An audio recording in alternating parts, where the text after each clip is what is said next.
యాత్రా జీవితం అనే ఈ అంశంలో మనం అబ్రహాం గారి జీవితాన్ని అధ్యయనం చేస్తూ వస్తున్నాం. అబ్రహాం గారి జీవితంలో విశ్వాసం యొక్క నియమాలు, విశ్వాసం యొక్క పునాది, విశ్వాసం యొక్క ఎదుగుదల అంచెలంచెలుగా మనకు కనపడుతుంది అబ్రహాం గారి జీవితంలో. మనం నేరుగా ఆయన విశ్వాసుల తండ్రి అనే దగ్గర చాలాసేపు మనం మాట్లాడుకున్నాం. కానీ ఈ రోజున విశ్వాసి అనే వ్యక్తి తన నుండి దూరమైపోయిన వారి నష్టాన్ని కోరేవాడు కాడని, తనను గాయపరిచి వెళ్ళిన వారు లేకపోతే తనకు దూరంగా వెళ్ళిపోయిన వారు వాళ్ళకి కష్టం వస్తే అతడు కూడా వాళ్ళ కోసం పోరాడతాడని, కన్నీరు కారుస్తాడని, వాళ్ళు క్షేమంగా ఉన్నారన్న సమాచారం విని దేవుని కృతజ్ఞత చెల్లిస్తాడని అబ్రహాం జీవితం ద్వారా మనం నేర్చుకోవాలి. కాపర్ల వల్ల గొడవ వచ్చింది, ఇద్దరు విడిపోవలసి వచ్చింది. అబ్రహామే సలహా ఇచ్చాడు, దేవుడు బంధువు నుంచి దూరంగా ఉన్నవన్నాడన్న ఆ మాట ఆధారంగా ఇద్దరు దూరం అయ్యారు. కానీ అటు తరువాత లోతు ఎప్పుడు అబ్రహాము దగ్గరికి వచ్చినట్టు లేదు. చిన్నవాళ్లే పెద్దవాళ్ళ దగ్గరికి రావడం అనేది అది సంస్కారం అంతే. పెద్దవాడు తగ్గించుకుని చిన్నవాళ్ళ దగ్గరికి వెళ్తే అది ఏమనాలి, అని వారి ఆధిక్యత అనుకోవాలి, వారి ఘనత అనుకోవాలి, వారి మంచితనం అనుకోవాలి, వారి ఆత్మీయ స్థాయి అనుకోవాలి. లోతు పట్టబడ్డాడు అనే కబురు వినగానే యుద్ధానికి సిద్ధమయ్యాడు. తనతో ఎవరైతే నిబంధన చేసుకున్నారో ఆ ముగ్గురు కూడా ప్రయాణమై వచ్చారు. యుద్ధం జరిగిన తరువాత పరిశుద్ధాత్మదేవుడు ప్రత్యేకంగా రాయించిన ఒక మాట మీరు చూడండి. ఆదికాండం 14వ అధ్యాయంలో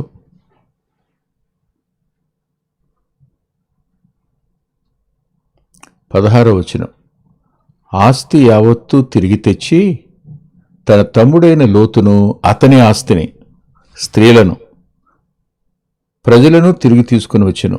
ఇక్కడ స్పెసిఫిక్గా మొట్టమొదటి రాసిన మాట ఏమిటంటే, అతడు ఈ ఆస్తి యావత్తూ తిరిగి తెచ్చి ఒక్క మేకపిల్ల కానీ, ఓ గొర్రెపిల్ల కానీ, ఓ గాడిద కానీ లోతు పోగొట్టుకోలే. అన్నిటినీ తిరిగి తెచ్చాడు. తిరిగి రాస్తాడు, అతని ఆస్తిని, స్త్రీలను. అప్పట్లో బానిసలు కూడా ఆస్తి కిందే వస్తారు కనుక ఆస్తిలో వారు భాగం. కానీ లోతును, అతని ఆస్తిని, స్త్రీలను ఇంతవరకు లోతుకు సంబంధించింది. అటు తరువాత ప్రజలను తిరిగి తీసుకొని వచ్చిన రాసింది. ప్రజలు అన్నప్పుడు సొదొమ గొమొర్రా ప్రజలు, స్త్రీలు, ఆస్తి అన్నప్పుడు అది లోతుకు సంబంధించింది. లోతు గడ్డి పరక కూడా నష్టపోలేదన్నమాట. తాను అక్కడ నివసించటం వల్ల జరిగిన నష్టాన్ని పోరాడి గెలిచి తెచ్చి భర్తీ చేసి తిరిగి ఇచ్చేసినటువంటి వ్యక్తిగా మనకు అబ్రహాం గారు కనపడతాడు. ఇది విశ్వాసులో కనిపించే అత్యున్నతమైన సంగతి.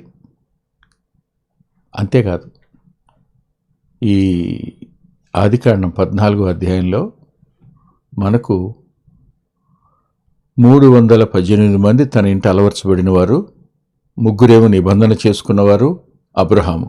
వీళ్ళు యుద్ధానికి వెళ్ళింది. అంటే మొత్తానికి 322 మంది యుద్ధానికి వెళ్ళారు, గెలిచి తిరిగి వచ్చారు.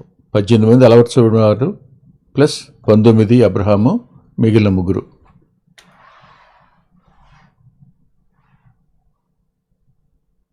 ఇంతమంది యుద్ధానికి ఏం సరిపోతారు, ఈ కొద్దిమంది. ఇదే అనుభవం మనకు గిద్యోను దగ్గర కనపడుతుంది. ఎంతమంది మిగులుతారు చివరిలో?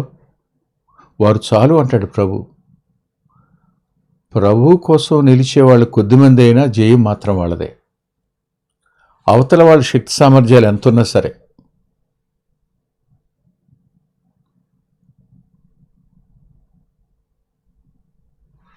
ఆశ్చర్యం, గొప్ప విజయాన్ని అబ్రహాం పొందాడు. దేవుడే అబ్రహాము పొందాడు అన్నప్పుడు విశ్వాసి గర్విష్టి కాకుండా ఉండడానికి పరలోకం యొక్క పట్టింపు కూడా ఉంటుందని మర్చిపోవద్దు. సహజంగా అంత గొప్ప యుద్ధంలో జయాన్ని పొంది తిరిగి ఆస్తి అంతటిని తెచ్చినప్పుడు సహజంగా మనమే కనుక అంత గొప్ప విజయం వస్తే ఎలా ఉంటాం ఊహించండి. కానీ ఏ వ్యక్తి తాను చేసిన కార్యం వల్ల అతిశయించి గర్వించి నష్టపోకుండా ఉండడానికి పరలోకం పట్టించుకుంటుంది అనడానికి ఈ 14వ అధ్యాయం నిదర్శనం. ఎందుకు నేను ఈ మాట అంటున్నానంటే, దయచేసి మీరు చూడండి.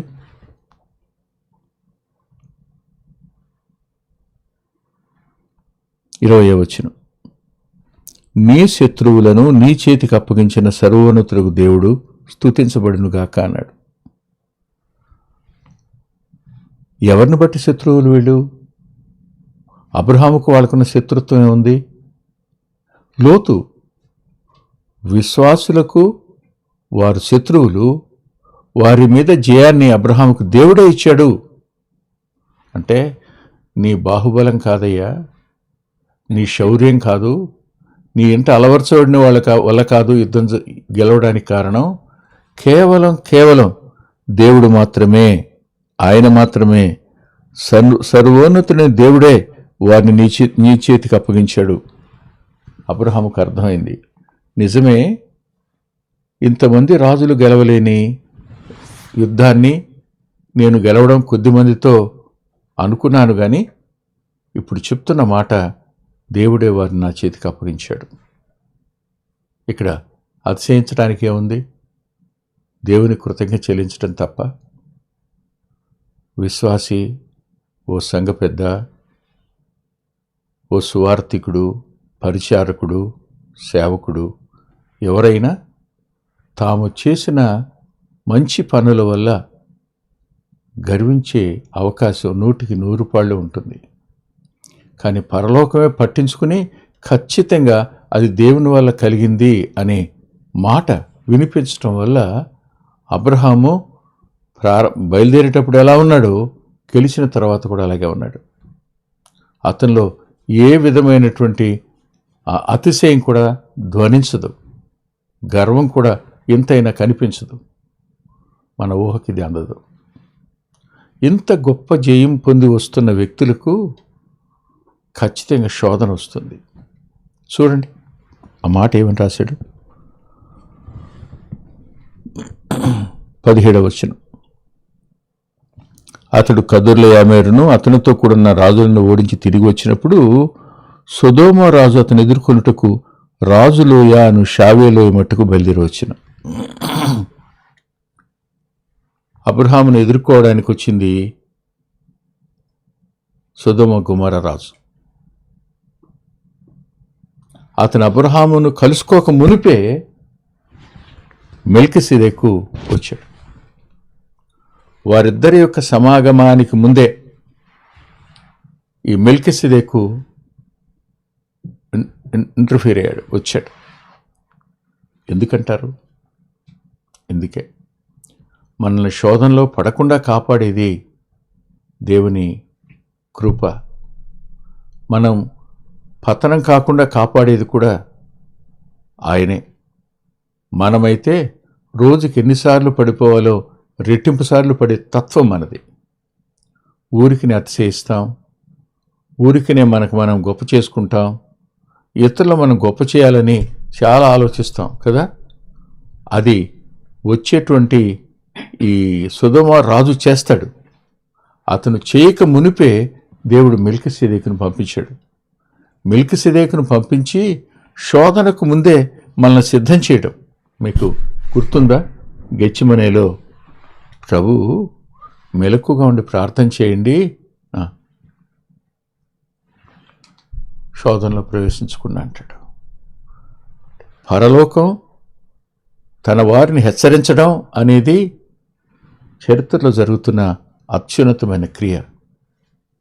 అతడు వచ్చి ఏమన్నాడు చూడండి. సొదొమరాజు కలుసుకోక మునిపే 18వ వచనం.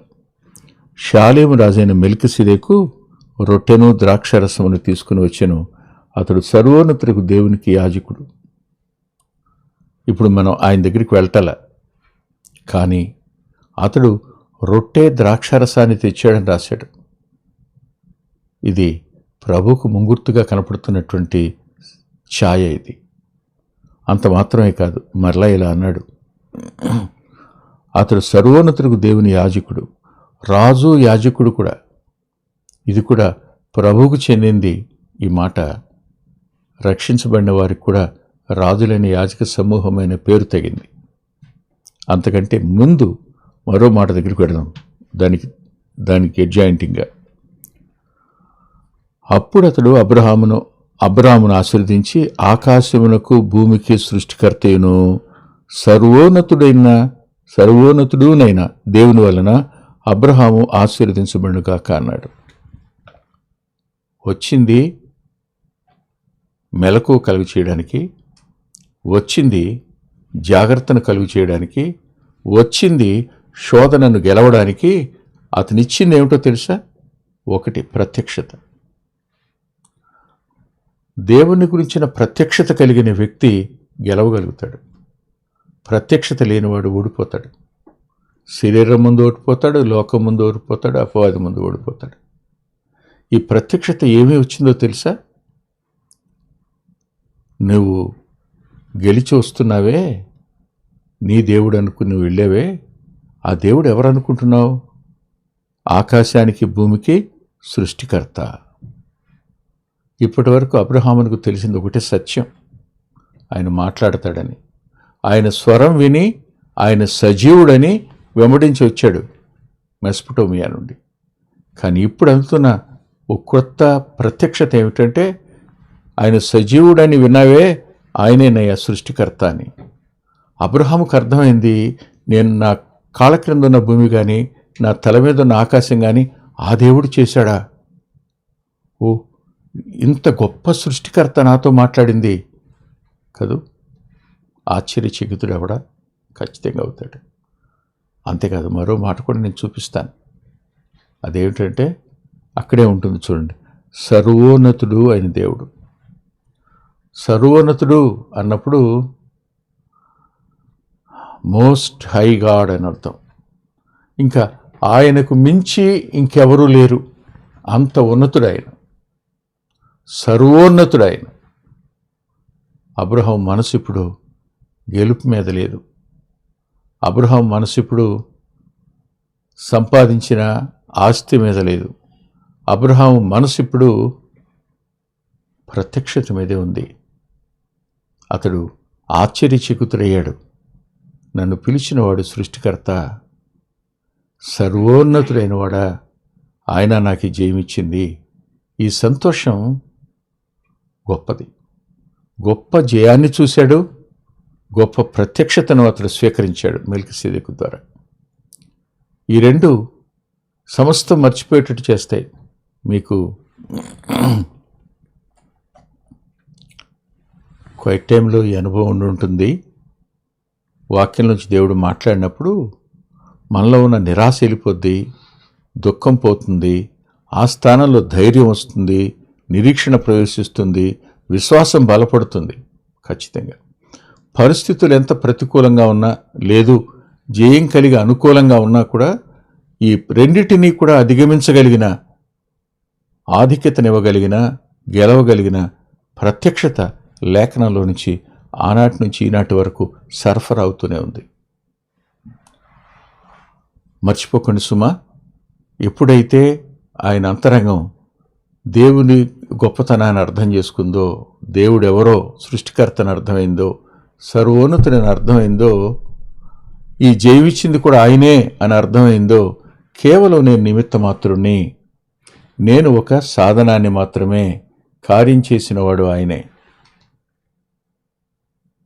ఈ మాట అబ్రహామునకు గెలుపు వల్ల వచ్చినటువంటి సంతోషం కంటే ఈ ప్రత్యక్షత వల్ల లభించినటువంటి సంతోషం, బలం చాలా గొప్పది. ఇవి దేవుడు అబ్రహామునకు అందజేశాడు. సొదొమ రాజు వచ్చి ఆశ చూపించక మునిపే ఆ ధనాశను గెలవడం అనే దానికి ముందస్తుగా ఈ ప్రత్యక్షతను అబ్రహామునకు మెల్కిసెదెకు అందజేశాడు.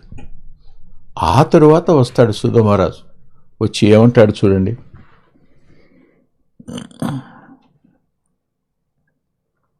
సొదొమ రాజు వచ్చాడు 21లో. సొదొమ రాజు మనుషులను నాకిచ్చి ఆస్తిని నీవే తీసుకునిమని అబ్రాహాముతో చెప్పగా,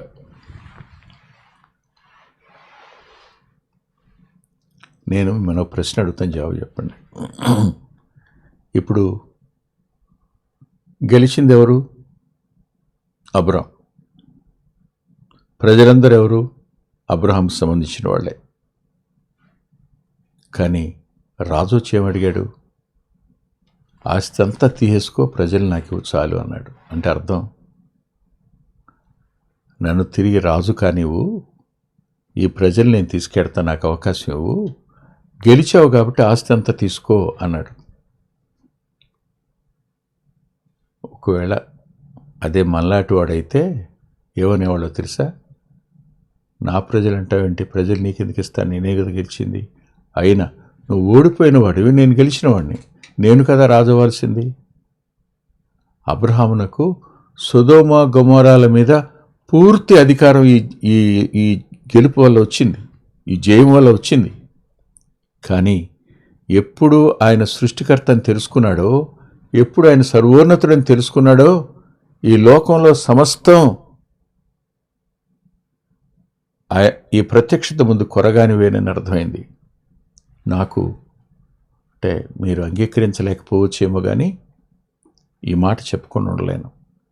హెబ్రీ పత్రిక రాస్తూ అబ్రహామునకు సమాన వారసులైన ఇస్సాకు, యాకోబులు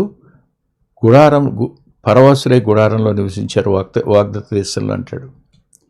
అంటే వాగ్దత్త దేశం ఇస్తాడు దేవుడని తెలిసిన అబ్రహాము వచ్చిన తర్వాత, ఇది నీ సంతానానికి ఇస్తాను అంటే నీకు అడుగు మోపే స్థలం లేకుండా అనే మాట అపోస్తుల కార్యాలయం 7వ అధ్యాయంలో స్టెఫన్ అంటాడు.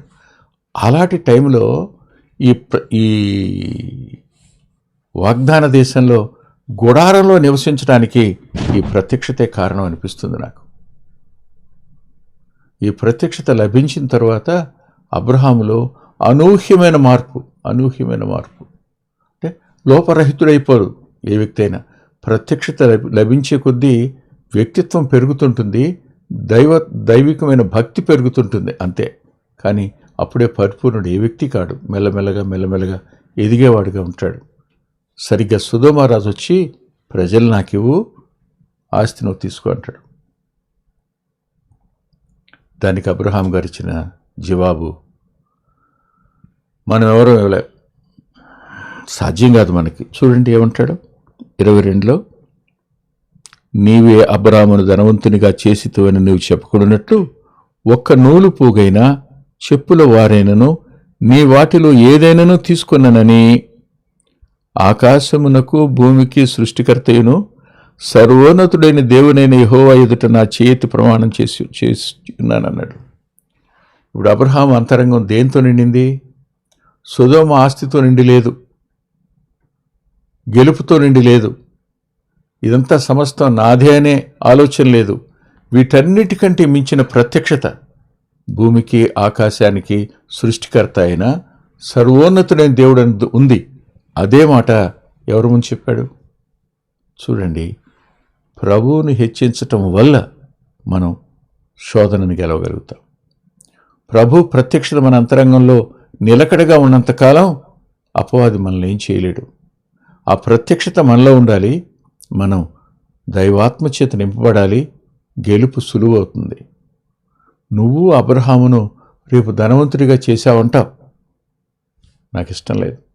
నన్ను ఆశీర్వదించింది దేవుడు, ఆ ఘనత దేవునికే చెందాలి. ఈ భూమి ఇదంతా అయింది, ఆయన సర్వోన్నతుడు. ఎట్టి పరిస్థితుల్లోనైనా సరే నాకు నూలు పోగు కానీ చెప్పుల వారు కానీ వద్దు అన్నాడు. అంటే యుద్ధంలో ఇప్పుడు అబ్రహాముకు అవసరమైన రెండే రెండు. వస్త్రం చిరుగుంటుంది, అతడు వేసుకునే చెప్పులు తెగుంటాయి.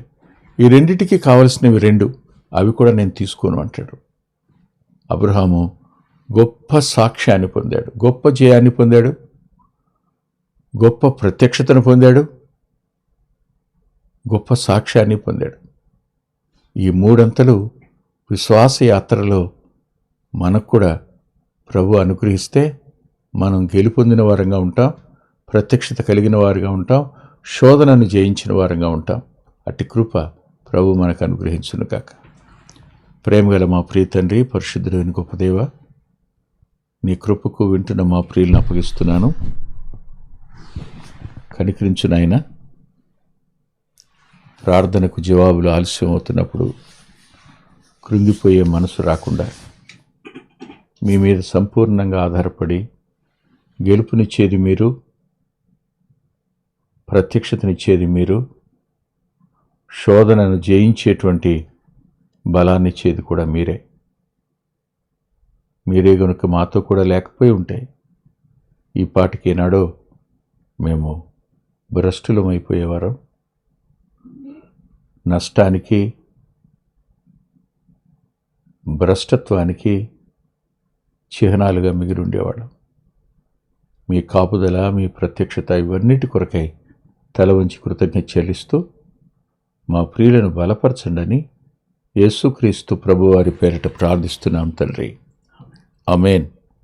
ప్రభుచిత్తమైతే వచ్చే ఆదివారం ఉదయం 9:30 గంటలకు లైవ్లో కలుసుకుందాం.